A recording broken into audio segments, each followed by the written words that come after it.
pela fé, no nome de Jesus, para louvar, glorificar, exaltar ao seu santo e maravilhoso nome. Glórias a Deus. Vamos então orar ao Senhor. Grandioso Deus e Pai, é pela fé que nós estamos aqui esta manhã. Aleluia. Estamos diante do Teu altar, Senhor, para exaltar o Teu santo e maravilhoso nome. Estamos aqui, ó Deus, para prestar a Ti o nosso reconhecimento, a adoração, a reverência, que só o Senhor é digno. Queremos Te pedir, Senhor, perdão dos nossos pecados, que o Senhor perdoe os pecados do Teu povo. Estamos, Senhor, aqui para Te clamar, estamos aqui para Te invocar. Nós temos necessidade do Senhor, nós precisamos de Deus, e é no nome santo de Jesus que nós estamos aqui. Nós sabemos que a nossa edificação, que a nossa paz, a nossa alegria vem da parte do Senhor. Senhor, ai de nós se Tu não fores conosco. Precisamos do Teu amparo, precisamos da Tua fortaleza, precisamos de visão, de discernimento, de revelação da parte do Senhor. Queremos Te pedir, Senhor, a Tua graça nesta manhã. Queremos Te pedir que o Senhor abençoe os obreiros que estão no campo missionário. Queremos Te pedir que o Senhor dê a eles graça,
dedicar esse serviço de culto à obra missionária. Nós estaremos orando pelos missionários, por aqueles que estão com portas abertas, pregando a palavra do Senhor.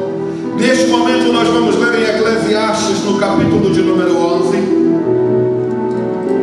Aleluia. Eclesiastes capítulo 11. Nós vamos ler a partir do verso 1. Lança o teu pão sobre as águas, porque depois de muitos dias o acharás. Reparte com 7 e ainda com 8, porque não sabes que mal haverá sobre a terra. Estando as nuvens cheias, derramam a chuva sobre a terra, e caindo a árvore para o sul ou para o norte, no lugar em que a árvore cair, ali ficará. Quem observa o vento nunca semeará, e o que olha para as nuvens nunca cegará. Assim como tu não sabes qual o caminho do vento, nem como se formam os ossos no ventre da mulher grávida, assim também não sabes as obras de Deus que faz todas as coisas. Pela manhã semeia a tua semente, e à tarde não retires a tua mão, porque tu não sabes qual prosperará, se esta, se aquela, ou se ambas serão igualmente boas. Amém. Até aí nós temos lido a palavra, e neste momento vamos louvar ao Senhor. Aleluia. Paz do Senhor, amados. Estamos felizes por mais uma vitória. Amém, irmãos? Estarmos aqui na casa do Senhor é uma vitória. Glória a Deus. Nós tivemos uma vigília muito abençoada aqui, não é? Ficou com um gostinho de quero mais. Uma bênção, amém? Que surpresa agradável o Senhor nos fez. Que maravilha.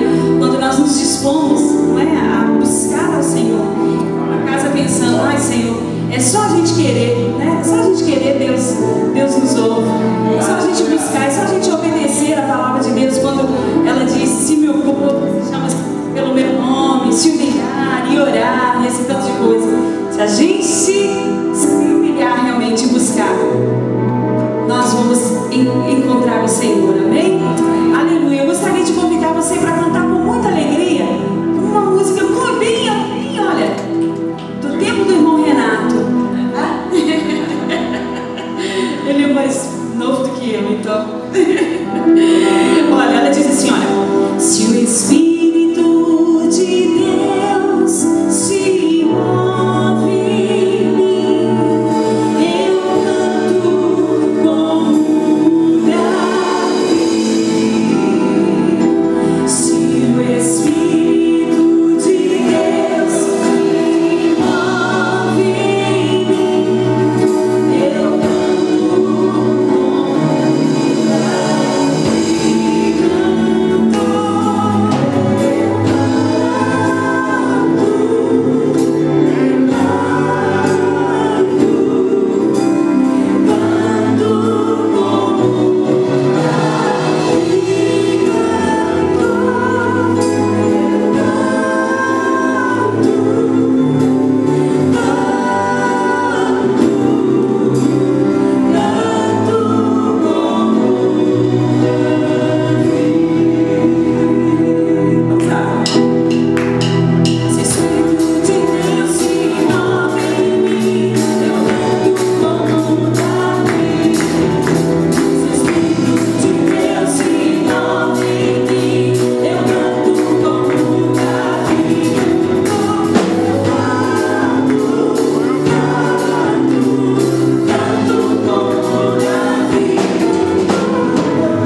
gravidez e alguma coisa aconteceu e infelizmente eles tiveram que abortar a criança.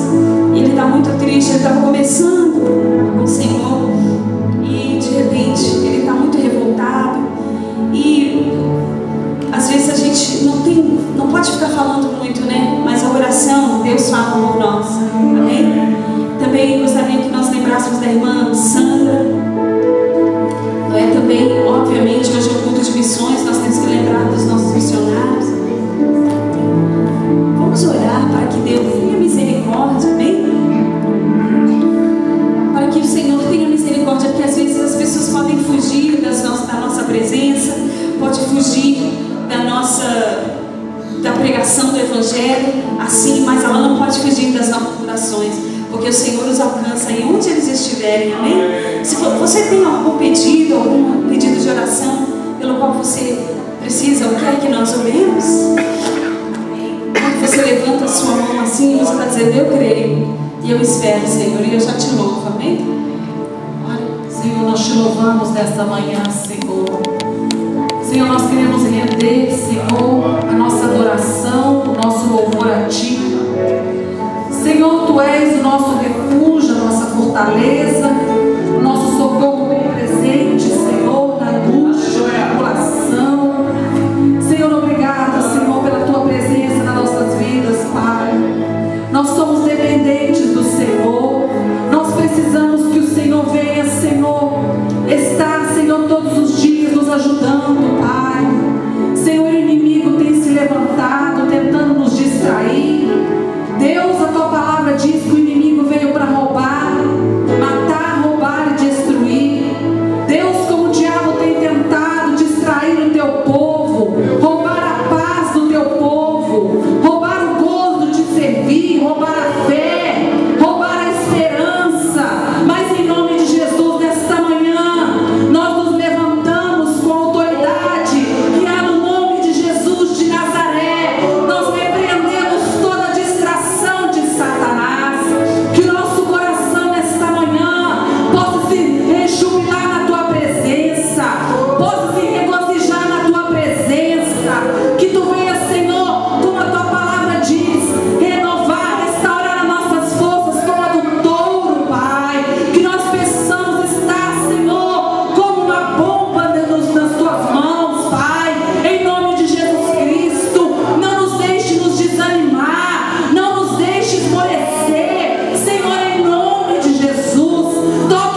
Senhor, e ainda há de fazer. Usa a pregação, usa, Senhor, o continuar, Senhor, desse culto, para que o teu nome seja glorificado e que o teu povo seja fortalecido neste dia, para a honra e glória do teu santo nome. Nós te louvamos e te agradecemos. Amém, aleluia, glória a Deus.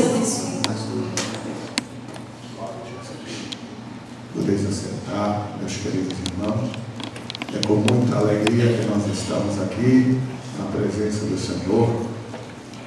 Na sexta-feira estivemos aqui num trabalho maravilhoso de vigília, de oração, uma experiência gloriosa. Estamos aqui, como Deus falou conosco, como Deus nos abençoou.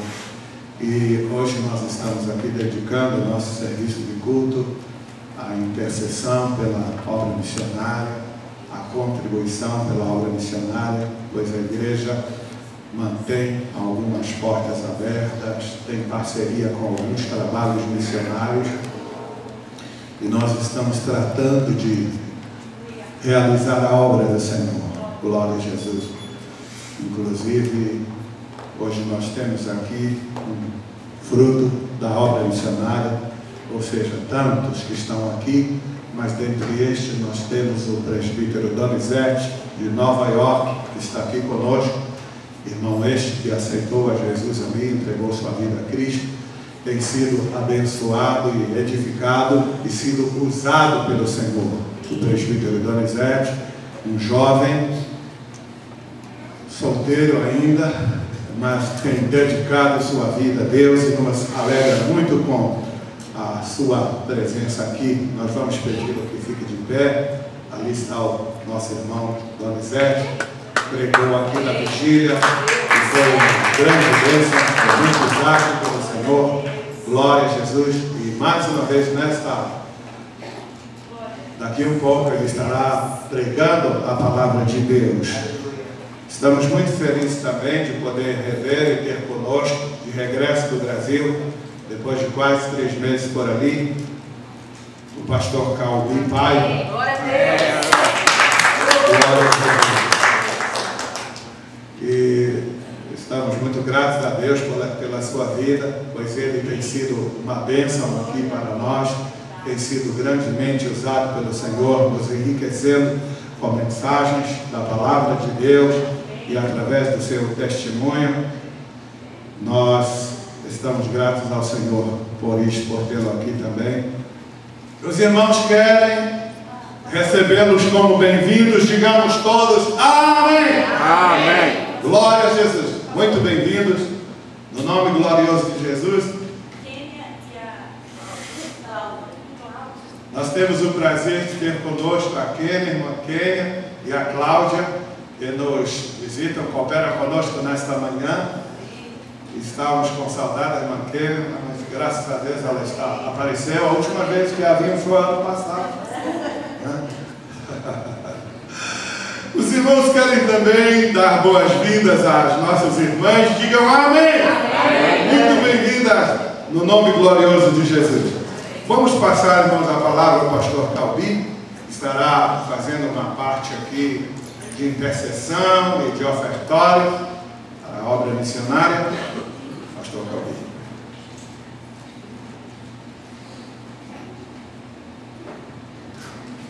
Bem, meus irmãos, eu saúdo a todos com a paz do Senhor. Agradeço essa acolhida, essa recepção. E também queremos dizer que estávamos com saudade desta congregação e dos irmãos. A nossa viagem se prolongou mais do que o esperado. Nós pensávamos passar um mês e quase foram 3 meses nesta viagem. As coisas se complicaram um pouco no Rio, tivemos que ir para Brasília, começar tudo de novo. E quando depende de tirar documentos, vocês sabem que a burocracia brasileira é mais lenta, né? Então, para tirar os 2 ou 3 documentos é obrigado a esperar a quantidade de tempo que é necessário. Então, esse foi o maior motivo da nossa demora. Mas também aproveitamos o momento, o tempo, para fazer algumas ministrações ali do Distrito Federal, visitar algumas igrejas, rever alguns pastores amigos. E o nome do Senhor foi glorificado. Foi uma viagem proveitosa, podemos dizer assim. Deus esteve conosco. E queremos aproveitar esse momento que estamos neste culto, que é um culto reservado, um culto direcionado ao tema missões. E missões, eu posso dizer que é o tema da minha vida, porque cada pessoa escolhe uma bandeira para lutar. Nós temos pessoas que defendem a causa dos animais, que fazem protesto para o uso de pele de animais, outros defendem o ambiente e etc. Aí cada um tem o seu motivo, tem a sua nobreza, tem a sua utilidade. Eu escolhi fazer missões e pelo fato de ter sofrido muito no campo missionário, ter presenciado o sofrimento de alguns colegas que estão trabalhando, o modo com que eles são tratados, algumas vezes abandonados pelas próprias igrejas dos seus países que teriam a condição de ajudar, e a gente nota a falta de distribuição de renda, e nós notamos que precisa haver uma mudança, que precisa haver um conserto, que precisa haver um reparo, e por isso eu estou nesta causa. Quem observa os meus escritos, seja no Facebook ou nos blogs que eu escrevo, sempre tem algum tema missionário, sempre tem alguma frase que está provocando alguém a fazer missões, está incomodando alguém que não faz missões, e quando eu recebo uma oportunidade como esta, realmente eu fico muito gratificado, porque eu gosto de falar sobre este tema. É um tema que me agrada e que eu acho que precisa ser falado muito mais. Precisa ter pessoas que lutem muito mais por missões. E eu agradeço a Deus porque esta é uma igreja missionária, uma igreja que tem dedicado a fazer missões. Nós temos obreiros que fazem missões, nós temos obreiros que são frutos de missões, e eu glorifico a Deus por isso. Então, levando em conta isso, nós vamos estar fazendo uma oração pelos pastores que estão sendo apoiados por este ministério.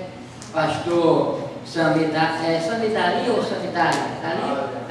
Samidária em Porciúncula, no Rio de Janeiro, lembrando que a sua filha, Sara, suas filhas, Sara e Sofia, estiveram internadas com dengue, né? Vamos orar por aquele casal de missionários que estão ali trabalhando no interior do Rio de Janeiro. Vamos orar pelo pastor Jairo, que tem assumido a congregação ali em Farmville, em Nova York. Vamos orar pelo pastor Daniel Lima, que está em Silver Spring, em Maryland, com a sua família, com sua esposa, seus filhos. Vamos orar pelo ministério missionário desta igreja. E orar é apenas uma parte, né?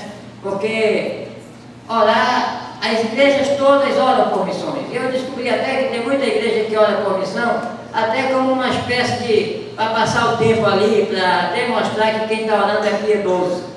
A oração é importante, mas é importante também a contribuição. É bom também que a pessoa participe com a sua oferta missionária, não apenas com a sua palavra sobre missões, mas com a sua atitude. E quando nós falamos em atitude missionária, para aqueles que não vão, para aqueles que não obedeceram o ID, eles podem obedecer o ID ficando, trabalhando, não é? Sustentando com aqueles que foram, dando uma oferta missionária. E eu gostaria de convidá-los para ler em Eclesiastes, capítulo 9, versículo 10.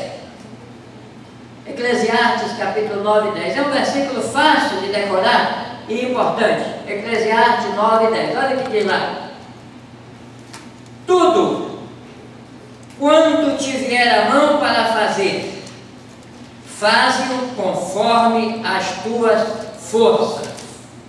Porque na sepultura, para onde tu vais, não há obra, nem indústria, nem ciência, nem sabedoria alguma.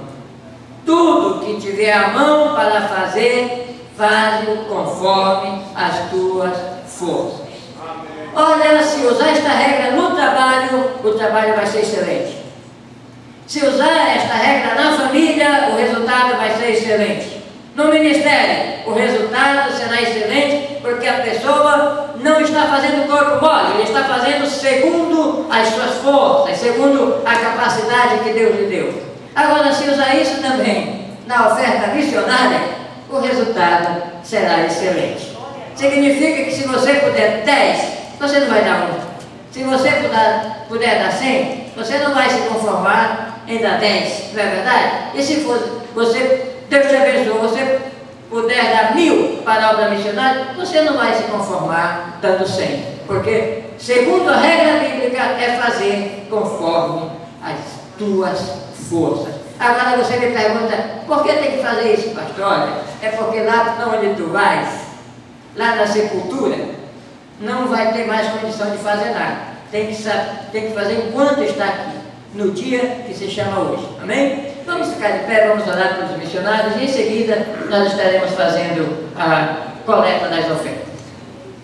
Podem tirar aqueles que já estão preparados, tirar o envelope, vamos estar fazendo uma dedicação a Deus. Amém? Glória a Deus. Bendito seja o nome do Senhor. Maravilhoso Deus e Pai Celestial, na Tua presença nós estamos, Senhor, para mais uma vez nos submeter à Tua palavra. E diz que tudo que nos vier à mão para fazer, que devemos fazer conforme as nossas forças. Pai amado, neste momento, quando nós estamos preparados para contribuir para a obra missionária, abençoa cada um dos contribuintes, daqueles que vieram trazendo os seus molhos, os seus feixes, as suas sementes, Pai amado, para serem lançadas neste momento para o benefício da Tua obra. E nós te pedimos, Senhor, pelos missionários, aqueles que estão trabalhando, que estão imbuídos nesta obra, que estão sendo, ó Deus, gastados na Tua obra, que estão sendo consumidos na Tua obra, podemos dizer assim, consumindo sua vida, seu tempo, suas energias, para que almas sejam libertas do poder do pecado, para que igrejas sejam plantadas, para que ministérios sejam frutíferos, Senhor. Te pedimos pelo irmão Jairo, ali em Farmerville, em Nova York, Pai amado, te pedimos que levante o Teu servo como um arauto do Evangelho naquele lugar, e que use-o com autoridade para proclamar liberdade aos cativos e àqueles que sofrem sem ter salvação. Da mesma forma te pedimos, Senhor, aleluia, pelo Teu servo irmão Daniel Lima, que está ali em Silver Spring, em Maryland, Senhor. Olha para aquela igreja, para o seu trabalho, para o fruto das suas mãos, e coloque de êxito o seu ministério naquele lugar.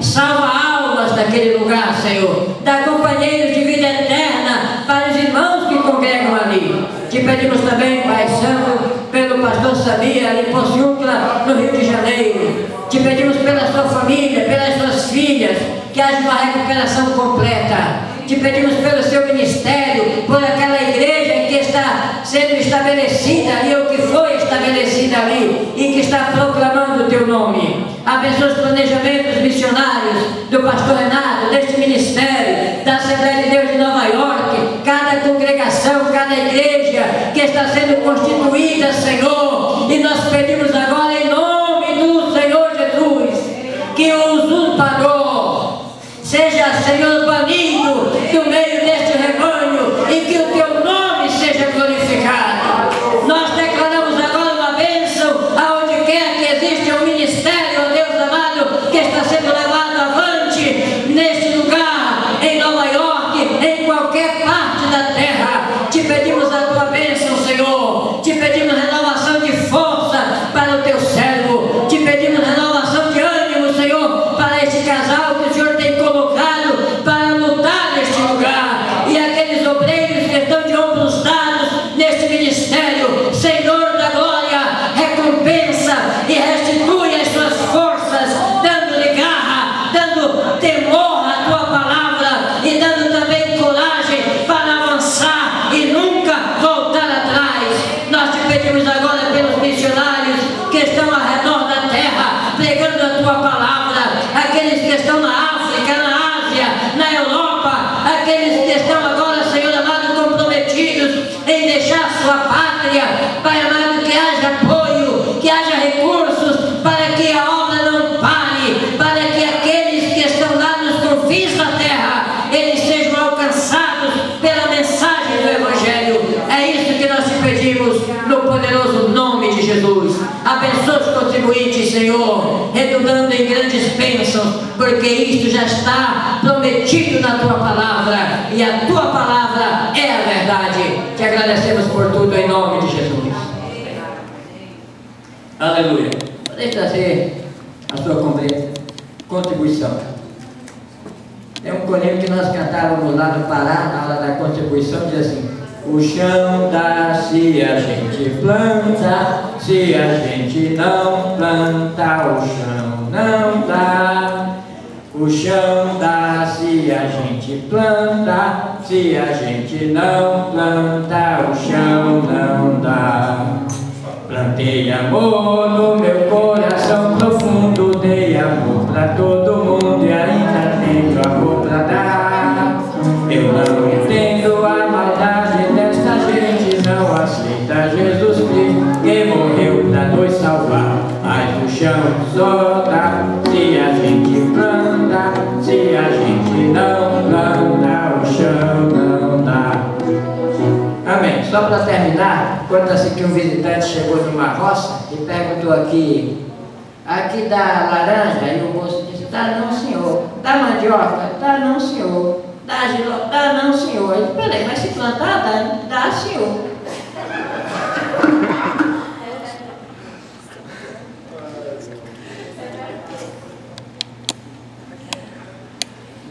A paz do Senhor, irmãos.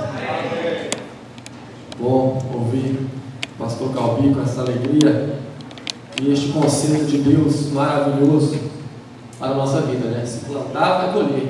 Amém?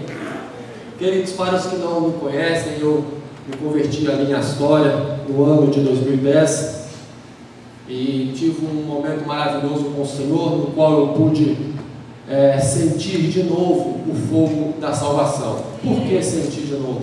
Porque no Brasil, quando eu tinha entre 11 e 15 anos, eu servi ao Senhor e fui muito abençoado por Deus ali. Fui batizado com o Espírito Santo de Deus, fui tocado pelo Senhor, guardei no meu íntimo uma experiência particular com Deus. Mas por desobediência e falha humana, eu vim a sair dos caminhos do Senhor. E no ano de 2010 eu senti um chamado de Deus para estar indo de regresso à sua casa, porque Deus queria fazer algo através da minha vida. Eu fico alegre por uma oportunidade como esta, saber que o que Deus quer da minha vida é que a sua vida seja edificada. Deus tem me abençoado com alguns textos da Bíblia para poder pregar, para poder meditar juntamente com alguns irmãos ali, e eu fico grato por esta oportunidade, em estar conhecendo vocês, dizer que os irmãos têm sempre feito parte das nossas orações ali. Eu peço mesmo em troca, guarde-me nas suas orações, pois eu necessito da oração dos irmãos. Amém, queridos? Estou muito alegre. Podíamos ficar aqui com muitas palavras de agradecimento, né, irmã Solange? Tivemos esse momento maravilhoso ali na casa da irmã Solange, do pastor Renato. Fomos abençoados grandiosamente. Estarei dirigindo esta tarde de volta para Nova York, até onde o sono permitir. E se o sono não permitir, a gente chega lá, senão a gente para, dorme um pouquinho e vai seguindo. Mas aqui estamos agora para fazer a obra de Deus, e eu te convido para abrir a sua Bíblia no livro de Cantares de Salomão. Vamos estar lendo dois pequenos textos, capítulo 1, versículo 6, e o capítulo 2, versículo 4. Aqui na minha Bíblia se encontra na mesma página. Livro de Cantares de Salomão, capítulo 1, versículo 6, capítulo 2, versículo 4. Nós vamos estar lendo aí a primeira parte do capítulo 1, verso 6, e todo o versículo 4 do capítulo 2. Todos encontraram? Não é um livro muito usado, mas os irmãos encontraram mesmo? Estão tranquilos? Amém? Glória a Deus. Então vamos ler. Diz assim o capítulo 1, verso 6: Não olheis para o meu ser morena, porque o sol resplandeceu sobre mim. Capítulo 2, versículo 4: E levou-me à sala do banquete, e o seu estandarte em mim era o amor. Mediante ao tema principal desta manhã, que é missões, eu gostaria de trazer a sua atenção para esses dois textos. Não olheis para o meu ser morena, porque o sol resplandeceu sobre mim. Capítulo 2, verso 4. Levou-me à sala do banquete, e o seu estandarte sobre mim era o amor. Pai querido, Rei dos céus e terra, eu peço a Tua graça neste momento, Senhor, assim como o Senhor tem sido comigo através da Tua misericórdia, da Tua bondade até aqui. Creio que não será diferente nesta manhã, Senhor, pois aqui está a Tua noiva, sendo adornada pelo Teu Espírito Santo para um encontro sublime contigo, Pai. Deus, usa a minha vida para edificar estes irmãos nesta manhã. Usa a minha vida, Senhor, na simplicidade que tenho, na pouco conhecimento que tenho, mas enche-me da Tua graça, pois assim como o meu irmão Paulo disse, a Tua graça me basta. É o que eu lhe peço em nome de Jesus. Cantares de Salomão, um livro muito famoso, um livro muito conhecido, muito estudado. Muitas ideologias são levantadas acerca do livro de Cantares. Esse pequeno livro da Bíblia, de apenas 8 capítulos, 117 versículos. Mas Cantares de Salomão é um livro que nos cativa sempre que lemos, pois Cantares tem uma linguagem muito diferente dos demais livros da Bíblia. Cantares de Salomão é uma obra-prima e nós temos o privilégio de apreciá-lo dentre as Escrituras Sagradas. Cantares de Salomão é precioso por demais e a sua tradução para o original hebraico é Shirah Shirim, que significa Cântico dos Cânticos ou o mais excelente de todos os cânticos. Cantares de Salomão tem no seu original 49 palavras que foram inseridas exclusivamente no livro de Cantares de Salomão e não se encontram em nenhum outro livro da Bíblia. Salomão foi um homem de grande produção literária. Diz a história bíblica que Salomão escreveu no livro de 1 Reis, capítulo 4, verso 32, diz que Salomão disse 3.000 provérbios e os seus cânticos foram 1.005 cânticos no total. Portanto, quando analisamos a história bíblica de Salomão, que é o que consta como nossa regra de fé, nós entendemos que Salomão escreveu 3 grandes obras que estão contidas nas Sagradas Escrituras. Quando Salomão tinha entre 28 e 30 anos de idade, assim um jovem, tal como eu nesta idade, ele escreveu esta obra que lemos estes 2 textos nesta manhã, o livro de Cantares. E devido à sua inspiração divina, Cantares de Salomão está inserido nas Sagradas Escrituras, porque Cantares é a palavra de Deus. Quando o tempo vai passando, Salomão vai adquirindo sabedoria, pois este homem desfrutara de uma promessa maravilhosa de Deus sobre a sua vida, na qual que, quando Salomão foi ao trono, Deus aparece a Salomão e pergunta a Salomão no 2º livro das Crônicas, capítulo 1, versículo 7, Salomão, pedes o que queres que eu te dê? E Salomão, vendo a necessidade dos seus irmãos, o povo de Israel, Salomão então, com muita compaixão pela necessidade do povo, Salomão pede a Deus o que? Não prata nem ouro, mas Salomão pediu a Deus sabedoria para poder instruir e dirigir aquele reino. Quando o tempo vai passando, nós vemos que Salomão vai alcançando um ápice de sabedoria maravilhoso. O tempo passa e diz a Bíblia, no 1º livro dos Reis, capítulo 4, verso 34, que vinha pessoas de todas as partes da terra para contemplar a sabedoria expressa na pessoa de Salomão. Diz este mesmo texto que todos os grandes da terra, todos os reis, monarcas e pessoas superiores que habitavam sobre a terra já tinham ouvido falar do que Deus tinha feito na vida de Salomão. Foi nesta época que Salomão escreveu a sua 2ª grande obra literária, que foi o livro de Provérbios, do qual nós extraímos ensinamentos maravilhosos para a minha, para a sua vida e para a igreja do Senhor aqui na terra. O tempo passa e quando Salomão chega no final da sua vida, ele escreve a sua 3ª obra literária, da qual foi lida 2 textos aqui nesta manhã, no livro de Eclesiastes. Eclesiastes é outra obra fantástica, é outra obra maravilhosa que nos ensina e nos instrui na conformidade da vontade de Deus. Porém, ao analisarmos, ao ler o livro de Eclesiastes no seu longo, nós entendemos que Salomão destaca uma coisa: cuidado, homem, pois tudo que o homem faz sobre o solo da terra e debaixo desse sol é vaidade. Salomão caracteriza simplesmente desta forma, mas há um ensino no livro de Eclesiastes que eu considero maravilhoso. O capítulo 2, versículo 1, Salomão diz: lembra-te do teu Criador nos dias da tua mocidade, antes que venham os maus dias e diga, neles não tenho mais contentamento.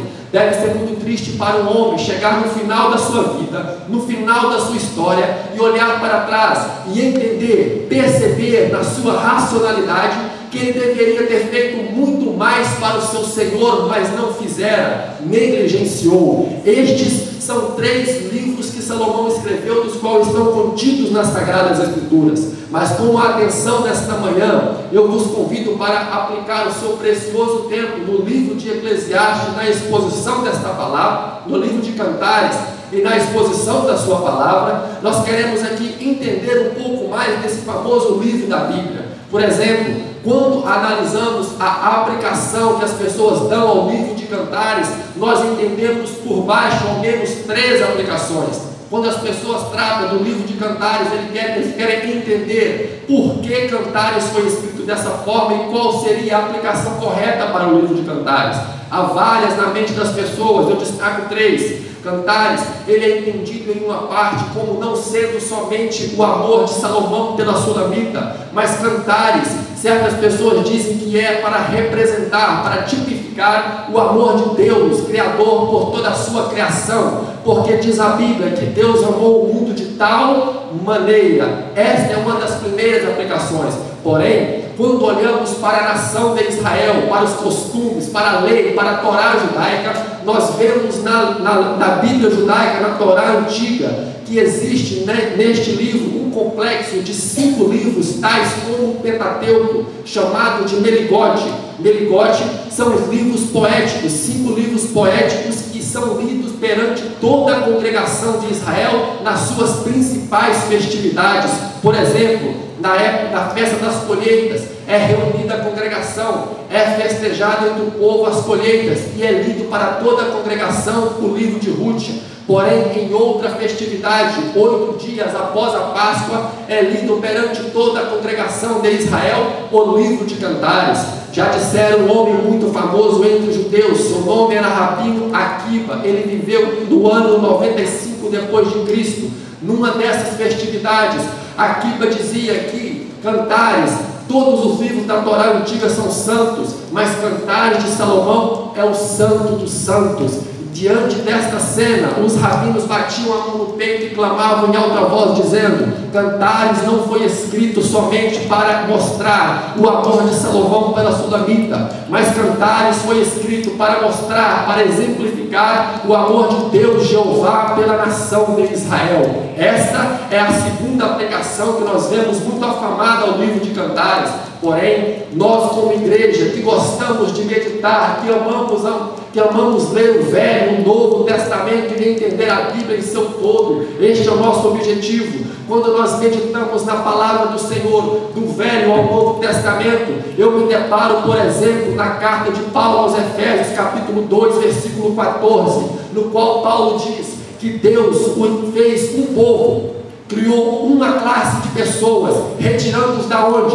Do meio gentílio, retirando-os mais da onde? Do meio de Israel, e os unificou em uma classe chamada igreja. Quando eu me deparo com este texto, eu entendo pela minha fé que Cantares de Salomão foi escrito não somente para evidenciar, para mostrar o amor de Salomão pela Sulamita, mas sim para mostrar, para exemplificar, para expressar o amor de Jesus Cristo pela sua igreja representada aqui nesta manhã. Eu entendo que a igreja rompe propósitos. A igreja, ela rompe nações, ela rompe barreiras, porque na igreja Jesus Cristo é o Senhor. E eu aceito esta aplicação do livro de Cantares particular para a nossa vida, de que Cantares foi escrito para mostrar o amor, o carinho, o afeto, a ternura de Jesus Cristo por nós, pela sua igreja, que hoje está representada aqui nesta manhã. Se você crê nisso, dá um glória a Deus por gentileza, porque o Senhor é digno de ser adorado. Queridos, para poder expressar aqui um pouco o meu pensamento, eu quero chamar a você para viajar um pouco comigo em um pano de fundo histórico acerca do reino de Israel no período de Salomão. Por exemplo, quando nós olhamos para a bandeira de Davi, para a bandeira de Israel, nós vemos no centro esta estrela de 6 pontas, que é a estrela conhecida mundialmente como a estrela de Davi.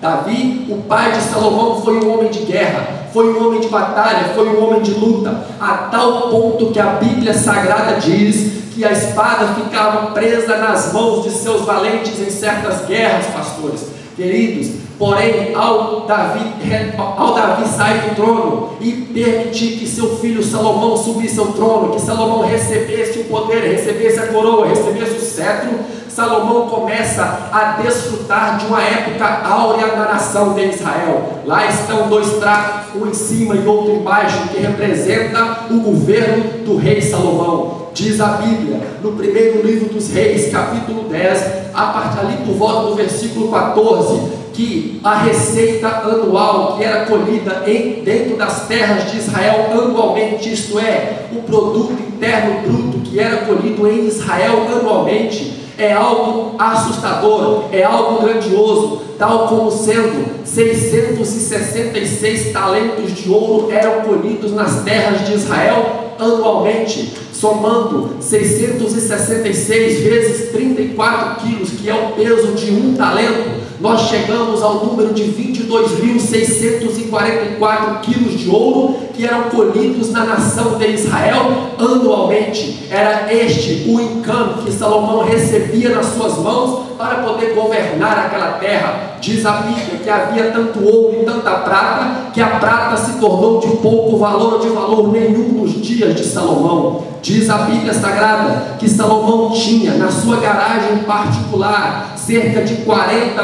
mil cavalos importados das regiões da Arábia, principalmente do Egito. Queridos e amados irmãos, se trazermos o preço de um destes animais para os nossos dias atuais, nós vamos ter cerca de 50 a 60 mil dólares por animal, pois eram animais muito bem cuidados e especiais. Era o mesmo que dizer, meu pastor, que Salomão tinha na sua garagem cerca de 40 mil Mercedes-Benz classe E do ano para ele usar segundo a sua disponibilidade. Queridos e amados irmãos, diz a história bíblica, diz o historiador Flávio Josefo que Salomão tinha 12 mil cavaleiros para formar a sua guarda particular, para formar a guarda da nação de Israel. Eles eram divididos em quê? Duas partes. 6 mil homens cuidavam das torres de atalaia e da segurança do reino de Salomão. Outros 6 mil homens caminhavam diariamente com Salomão. Era o mesmo que dizer assim: Salomão ia para a esquerda, 6 mil homens iam com ele. Salomão vinha para a direita, outros 6 mil homens iam com ele. Segundo Flávio Josefo, esses homens vestiam tíria, púrpura, e os seus cabelos eram longos, sempre montados em cavalos brancos, e sobre a sua cabeleira era colocado papelotes de ouro. Quando Salomão se movia nas colinas, a imagem que as pessoas tinham é que Salomão estava cercado de um fulgor de glória, pois lá ia 6 mil homens com Salomão. Salomão ia para um lado, 6 mil homens iam com ele, e as pessoas podiam contemplar aqueles homens à volta do rei, dando aquele aspecto de glória ao grande rei Salomão. Segundo a história bíblica, Salomão não teve que fazer guerra contra reino nenhum, mas mesmo assim, Salomão proporcionou à nação de Israel segurança tal, que dando a eles um exército de grande poder militar, grande armamento bélico para aquela época. Segundo a Bíblia, Salomão mandou construir para este exército 1.400 carros de guerra, era o que de melhor tinha em tecnologia bélica naquela época. A nação de Israel estava segura, a nação de Israel estava tranquila, a nação de Israel habitava em paz, que era o que caracterizou o período do reinado do rei Salomão. Diz a história que 60 mil pessoas frequentavam o palácio do rei regularmente, ceavam com o rei, caminhavam com o rei, festejavam com o rei. Este era o ambiente que este homem estava desfrutando no meio da nação de Israel. Diz a história que Salomão tinha particulares no seu reino 153.600 trabalhadores sempre dispostos a estarem trabalhando no governo do rei Salomão. Eles eram divididos em 3 classes: 70.000 homens iam para as montanhas para buscar cedro do Líbano, madeira de cetim e madeira de acácia para as construções e projetos de Salomão. Outros 80.000 homens iam para outras montanhas, se enfiavam nas cavernas em busca de quê? Ouro, prata, pedras preciosas para proporcionarem ao rei Salomão. Outros 3.600 homens eram inspetores particulares de Salomão. O que eles faziam?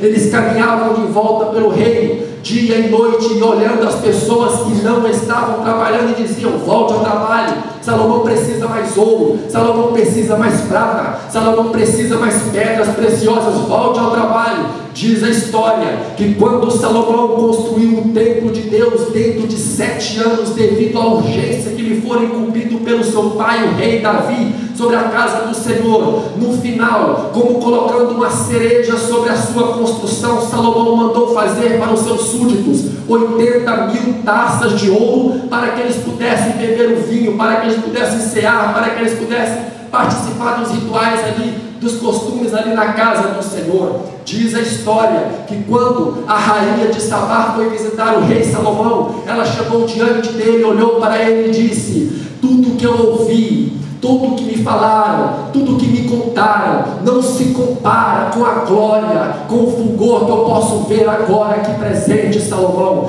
Diz a história que os homens se encurvavam nas praças e diziam: longa vida ao grande rei Salomão. Nunca houve, nem nunca haverá na terra outro homem, outro rei, com o fulgor, com o apogeu, com a majestade deste homem chamado Salomão. É bem verdade que os súditos de Salomão não conheceram, é bem verdade que os súditos de Salomão não puderam apreciar o que nós apreciamos nos dias de hoje, mas a minha Bíblia diz que um dia um homem surgiu da pequena Galileia, nas regiões de Nazaré, e foi subindo pelas terras áridas da Palestina, e foi fazendo com que milagres e grandes prodígios acontecessem. Quem era este homem? Ele não tinha parecer, ele não tinha formosura, não havia nele beleza alguma para que o desejássemos. As pessoas viravam o rosto para não contemplar a sua face.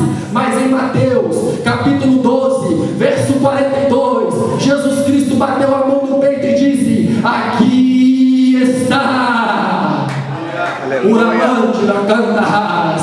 Quem é maior do que o rei Salomão? Aleluia! Aleluia! Jesus Cristo é maior do que o rei Salomão. Jesus Cristo é supremo, Jesus Cristo é maior, Jesus Cristo é soberano. A Ele o poder, a Ele a honra, a Ele a glória. Jesus Cristo é maior do que o rei Salomão. Aleluia! Jesus Cristo é maior, querido.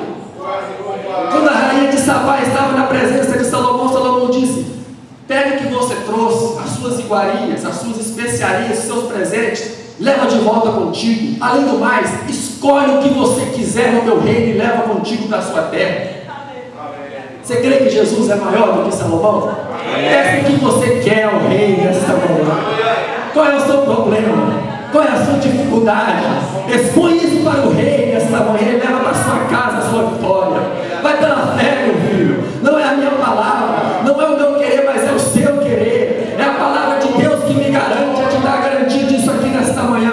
Peça pela fé, receba pelo nome de Jesus Cristo e leva para a sua casa o que você precisa nesta manhã. Oh, aleluia! Glória a Jesus, aleluia! Segundo o historiador, Salomão era um grande pensador, inteligente, um homem que queria o bem do seu povo.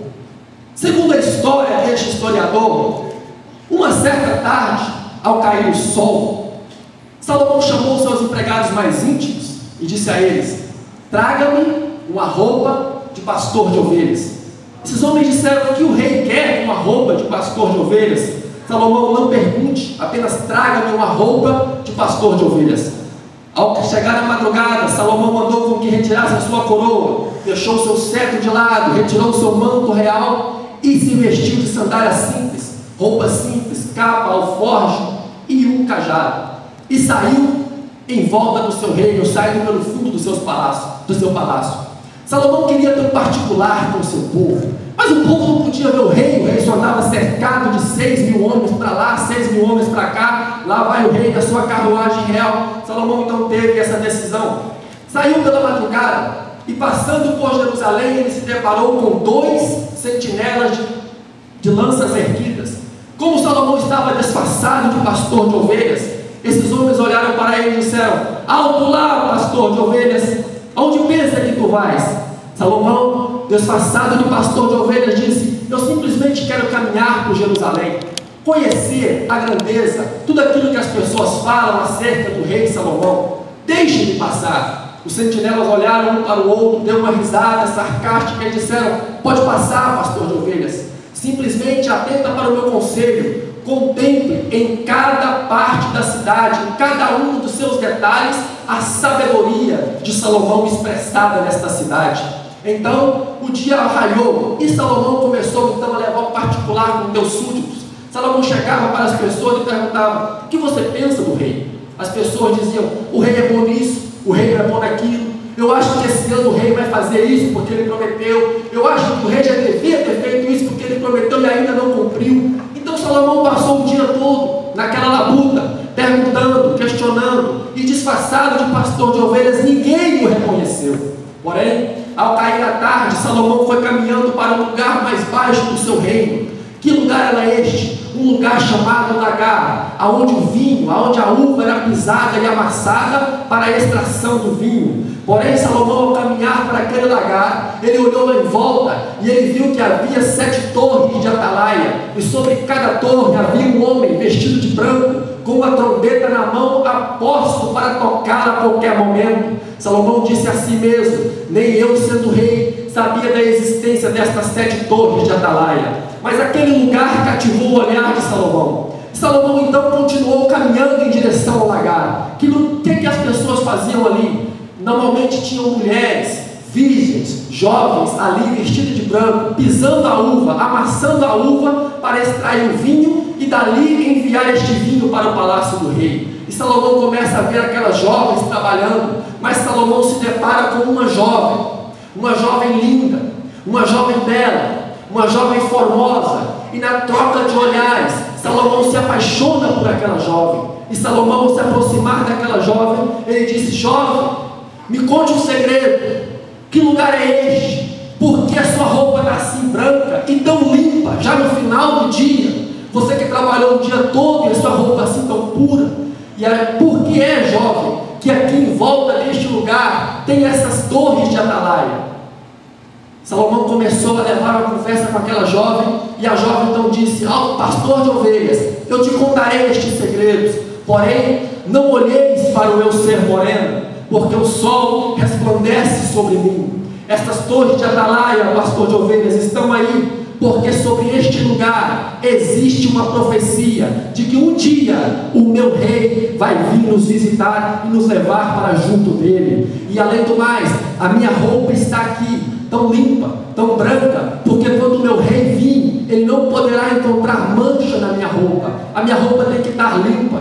Pela manhã ela se suja e eu a limpo no riacho. Ao meio-dia ela se suja e eu a limpo no riacho. No final do dia novamente, porque eu espero que a qualquer hora essas trombetas vão começar a soar e o meu rei vai aparecer aqui para me levar para junto dele. Salomão olhou aquilo e, tendo seu coração quebrantado, Salomão então disse para a jovem: jovem, agora quem vai te contar um segredo sou eu. Eu não sou o pastor de ovelhas, eu sou o seu rei que fala contigo nesta manhã. E hoje se cumpre esta profecia acerca da minha visita neste lugar. Porém, agora, jovem, atenta para as minhas palavras, porque eu te farei uma promessa dos meus lábios. Eu vou voltar para o meu palácio, mas estarei preparando um lugar para você, e onde eu estiver, você vai também. Atente para as minhas palavras. Então a jovem viu que ela realmente estava falando com o rei através das palavras e atitudes de Salomão, e ela então disse: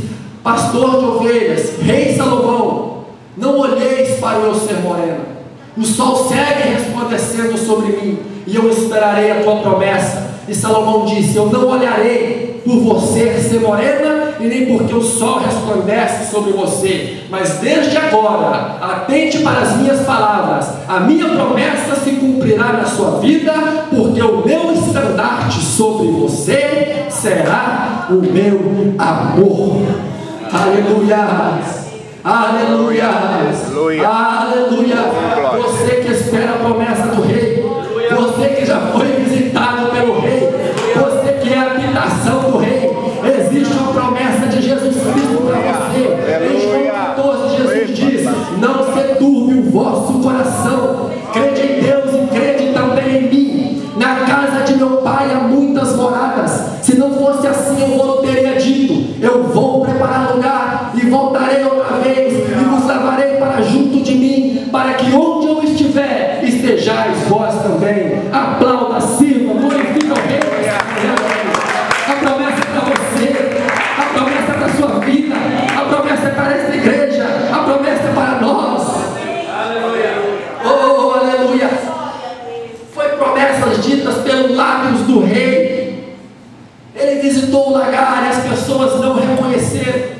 Ele caminhou o dia todo entre a cidade de Jerusalém e Monsolange e as pessoas não reconheceram. Por quê? Porque ele veio em aparência simples, montado em uma jumentinha. Foi desprezado pelas pessoas, mas aqueles, quando receberam, disse João, foi dado-lhes o poder de serem feitos filhos de Deus. Aleluia! Glória a Deus, aleluia! Aleluia, aleluia, aleluia, aleluia, aleluia. Oh, promessa maravilhosa. Viva sobre esta promessa, querido. Espere esta promessa. Busque força do Senhor para você se apostar nesta promessa dia após dia. Não rejeite esta promessa. Aleluia. Aleluia. É por isso que missão existe, querido, para que pessoas possam vir a fazer parte dessa promessa. É por isso que nós temos esse desejo. Louvo a Deus pela vida do nosso pastor presidente, que nunca na sua pouca força negligenciou o trabalho missionário, porque existem pessoas lá fora que ainda não tiveram conhecimento da primeira visita do Rei e esperam algo novo nas suas vidas. Missões é para isso. Missões é para isso. Mas vamos lá. Alguns ensinamentos aqui para se apossarmos dessa promessa, para não desprezarmos essa promessa. Algumas coisas aqui no meu pouco entendimento e na pouca coisa que adquiri aqui a respeito da meditação deste texto.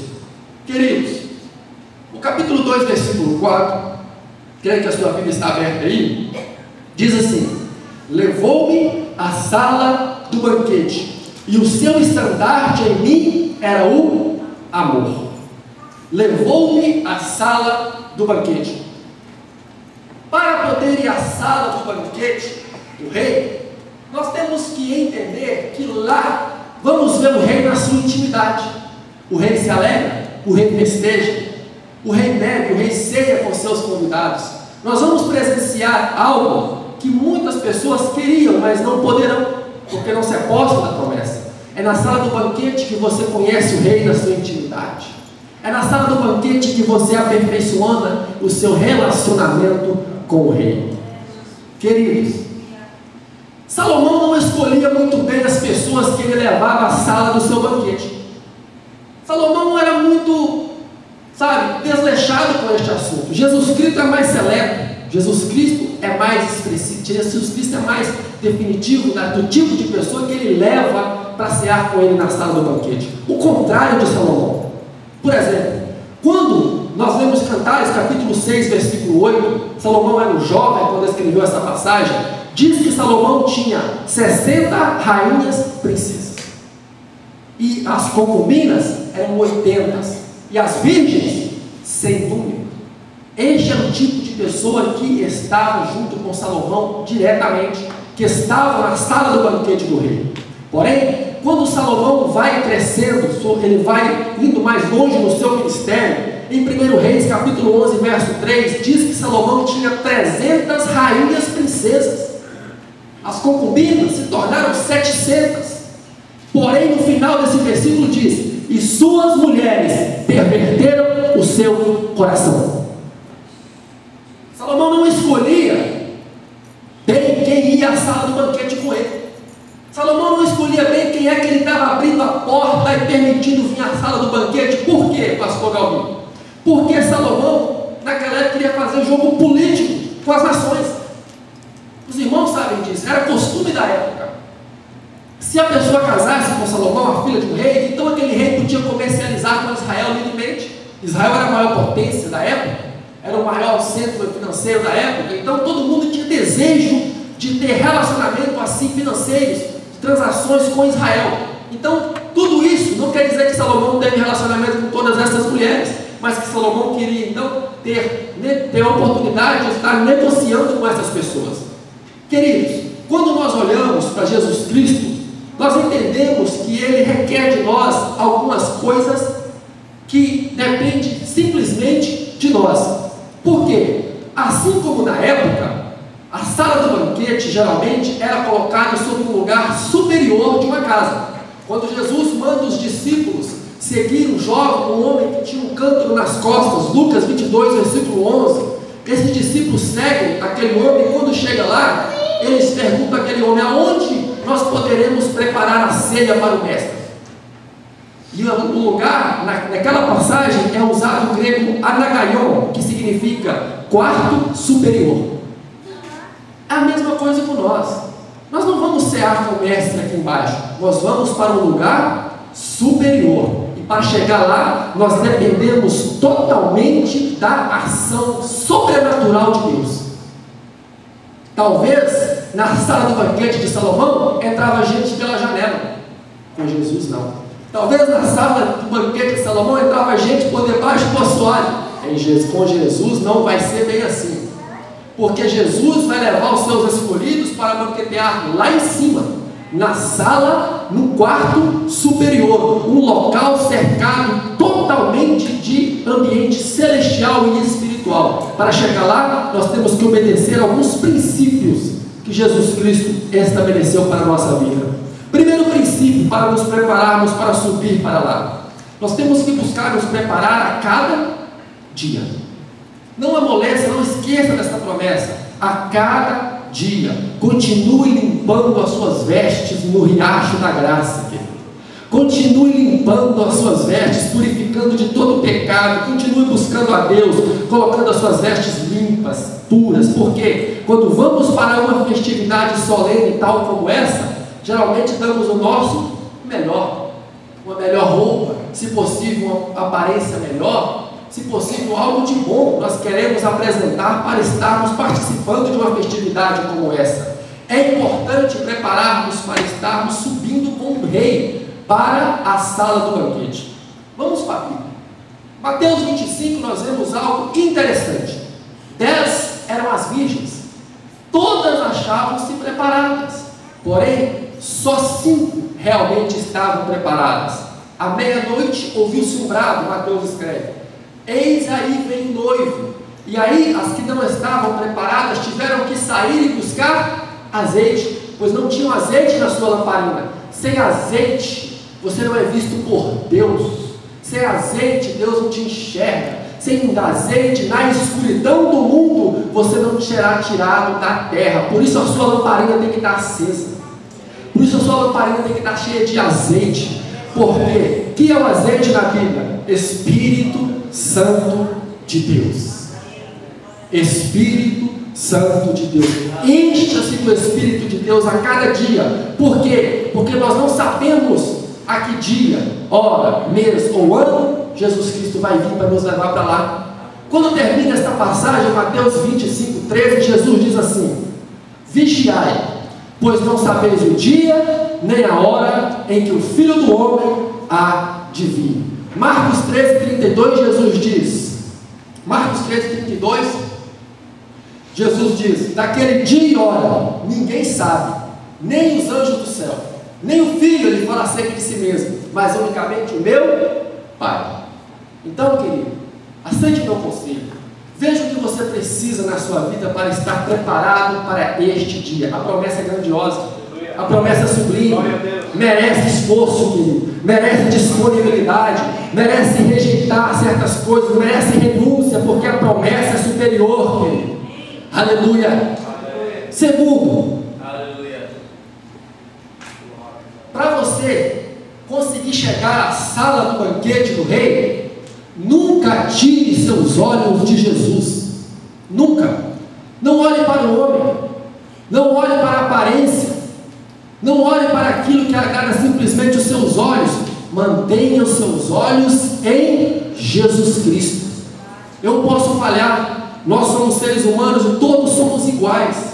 Nós podemos falhar, mas Jesus Cristo não falha. Jesus Cristo é perfeito. O salmista no Salmo 121 entendeu isso e ele disse: elevo os meus olhos para os montes. De onde vai me vir o socorro? O meu socorro vem do Senhor que fez os céus e a terra. Aleluias, aleluias.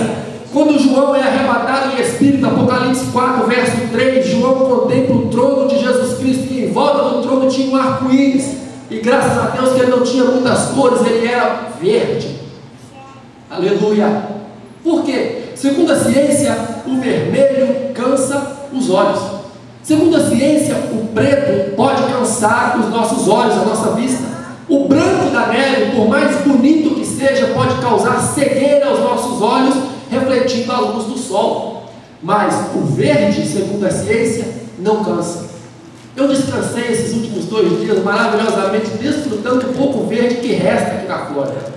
Quando eu ficar velho, eu quero uma casinha lá no interior, cheia de pastos verdejantes nas colinas. Por quê? Porque eu quero descansar. Eu quero olhar para o verde, eu quero descansar. Quando João vê isso aqui, espiritualmente, entenda isso. Jesus está dizendo: olhe para o meu trono. Não tire os olhos do meu trono. Mantenha os seus olhos do trono. Olhe para o trono e descansa no Senhor. Aleluia. Glória a Jesus, aleluia. Olhe para o trono, querido. Não esqueça dessa promessa, mantenha os olhos no trono. Paulo diz em 1 Coríntios 15, 19: se esperarmos em Cristo, somente nesta vida, somos os mais miseráveis de todos os homens. Espere a promessa, espere no Senhor, seja firme com o Senhor. Deixa eu caminhar para o fim. Levou-me à sala do banquete, e o seu estandarte sobre mim. O estandarte, normalmente, ele era usado quando o território era conquistado. Lá era estabelecido o estandarte. Você foi conquistado por Deus.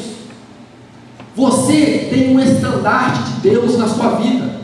O que isso vale? No mundo espiritual, quando principados e potestades das trevas se levantam para poder abater você, para poder humilhar você, para poder derrubar você, eles não conseguem, porque eles contemplam o estandarte de Deus na sua vida. Existe um estandarte sobre você, querido. Existe um estandarte sobre a minha vida. Existe um estandarte sobre esta igreja. E Jesus diz: e sobre esta pedra eu edificarei a minha igreja, e as portas do inferno não prevalecerão contra ela. Louvado seja o nome do Senhor. Por quê? Por causa do estandarte de Deus sobre nós, queridos. Aleluia. Outra vez Paulo diz em Efésios 1,13: uma vez que ouvimos a palavra do Evangelho e temos crido nesta palavra da pregação, nós fomos selados com o Espírito Santo da promessa. Você tem a marca da promessa. Não é lindo aquele? Eu tenho a marca da promessa, querido. Você tem a marca dessa promessa. Não despreze isso na sua vida. Aleluia. Deixa eu caminhar para o fim. Levou-me à sala do banquete, e o seu estandarte sobre mim é o amor. Amor. Uma palavra linda e tão difícil de praticarmos às vezes. Amor. Eu não quero ser hipócrita, é verdade, querido. Quem te humilha, quem te despreza, você amar. Mas Jesus mandou amar os nossos inimigos. Amor. É possível, Donizete, amarmos? Sim. Porque uma vez que fomos cheios do Espírito Santo de Deus, quanto mais cheio do Espírito Santo de Deus, nós vamos transbordar do caráter de Deus. Amor. Amor. e nada seríamos de nós se Deus não tivesse nos amado. João 3,16, porque Deus amou o mundo de tal maneira que deu o seu Filho unigênito para que todo aquele que nele creia não pereça, mas tenha a vida eterna, por causa do amor de Deus. Outro ensinamento, Paulo, em Romanos 13, do 8 ao 10, ele diz: a ninguém devais coisa alguma. É possível amar, sim. Olha o que Paulo está dizendo: a ninguém devais coisa alguma, a não ser o amor com que vos ameis uns aos outros, porque quem ama o outro cumpriu a lei. Com efeito, Paulo diz: não adulterarás, não matarás, não furtarás, não dirás falso testemunho, não cobiçarás, e se há algum outro mandamento, tudo nesta palavra se resume: amarás ao teu próximo como a ti mesmo. O amor não faz mal ao próximo, de sorte que o cumprimento da lei é o amor. É possível amar, querido? Peça a Deus direção, conforto no seu coração para amarmos, e assim está agarrando esta promessa dia após dia. Louvado seja o nome do Senhor. Aleluia. Deixa eu terminar. Um dia, lá estava a Sulamita, maçando a uva, extraindo o vinho. O dia estava no seu calor, e lá estava a Sulamita, não se esquecendo da promessa do rei. O rei prometeu para a Sulamita que voltaria, e lá estava a Sulamita pisando a uva no lagar e extraindo o vinho para enviar para o palácio do rei. De repente, a Sulamita ouve uma voz. A primeira trombeta soa, a segunda trombeta soa, a terceira trombeta soa. E aí, Cantares, capítulo 2, a partir do versículo 8, diz assim: esta, a Sulamita falando, é a voz do meu amado. Ele aí que já vem saltando sobre os montes e pulando sobre os outeiros. O meu amado é semelhante ao gamo, ao filho do corso. Ele aí que já vem por detrás da parede, olhando pela janela e reluzindo pelas grades. Salomão se aproxima então da Sulamita e diz, Cantares 2:10: levanta-te, formosa minha, e vem, porque eis que passou o inverno, a chuva cessou e se foi, aparecem as flores da terra, e a voz da pomba se ouve sobre a nossa terra. Louvado seja o nome do Senhor. Salomão voltou para cumprir a sua promessa. Sulamita, você acha que Jesus Cristo, que é maior, que é mais lindo, que é mais glorioso, que é mais poderoso, que tem mais autoridade, não vai voltar para te levar para o palácio?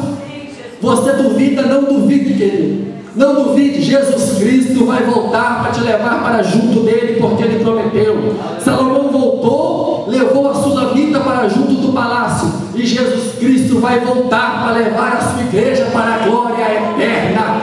Quem você vai ver? Você não vai ver mais um pastor de ovelhas, ou por dizer, um carpinteiro montado em uma jumentinha. Você vai ver o príncipe da paz de Isaías 9:6, que estabelecerá um reino milenar de paz na terra. Você vai ver um Cristo ressurreto, o seu cabelo como muitos diademas, o seu rosto brilhando forte como o sol do meio-dia, os seus olhos como chamas de fogo, vestido de um linho branco puro e fino, um cinturão de ouro no peito, os seus pés como metal reluzente, da sua boca saindo uma espada alguma de 2 gumes, e na sua coxa é escrito: Rei dos Reis e Senhor dos Senhores. Este é o Cristo que vem te buscar, querido. Este é o Cristo que vem te buscar. Este é o Cristo que vem te buscar. Irmã Solange, eu quero terminar esta palavra cantando um hino com a irmã. Vamos cantar o hino 547 da harpa. A irmã lembra? A benção. 547 da harpa. Queridos, mediante esta promessa, não se esqueça de uma palavra que se cumprirá aos seus olhos assim que você contemplar Jesus Cristo na sua frente. 1 Coríntios 2:9, Paulo diz: aquilo que o olho não viu, que o ouvido nunca ouviu, e que não chegou ao coração do homem, é o que Jesus Cristo tem para aqueles que o amam. Assim a trombeta vai soar, querido. Você vai ficar na presença desse Deus maravilhoso, deste Rei que cumpre promessas, deste Rei que te marcou com o estandarte do amor nos dias atuais. Segue firme, querido. Não despreze missões. Segue fazendo a obra do Senhor, porque a qualquer hora o nosso Rei vai estar voltando. Aleluia. Aleluia. Glória a Deus. Aleluia. Os fiéis são transladados,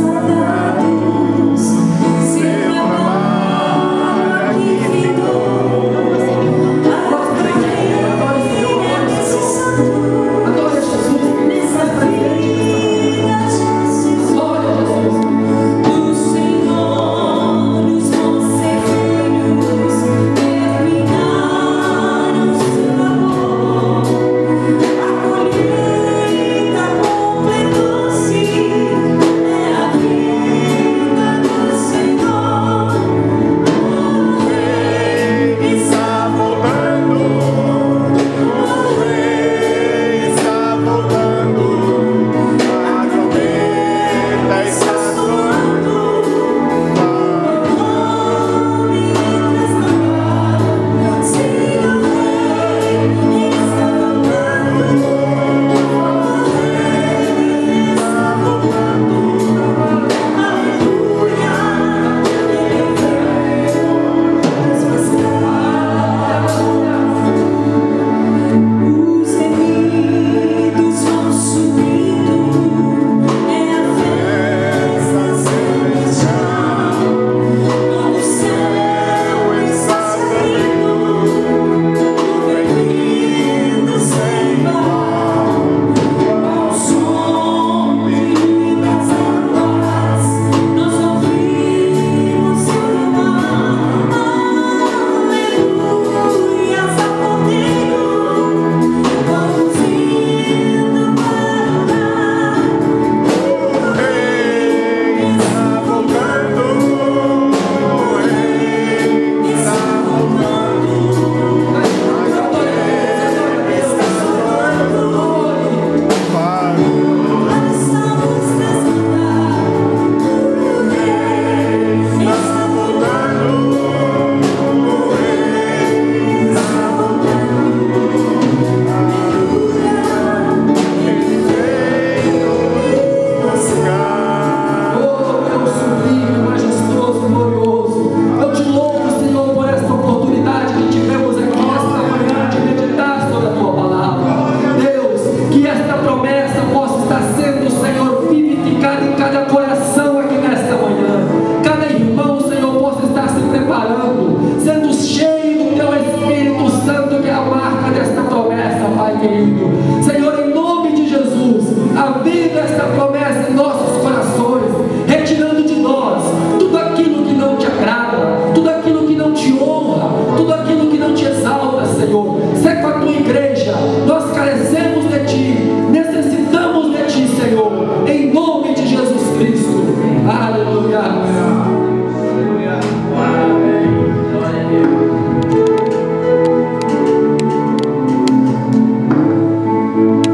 Aleluia. No próximo domingo, permitido, Senhor, estaremos aqui a participar da ceia do Senhor. Glória a Jesus. Louvamos a Deus por esta oportunidade de estarmos na sua casa. Aleluia. E ouvir a sua palavra. Nós vamos, neste momento, nos despedir com a bênção apostólica. Fechemos os olhos. Que o amor de Deus,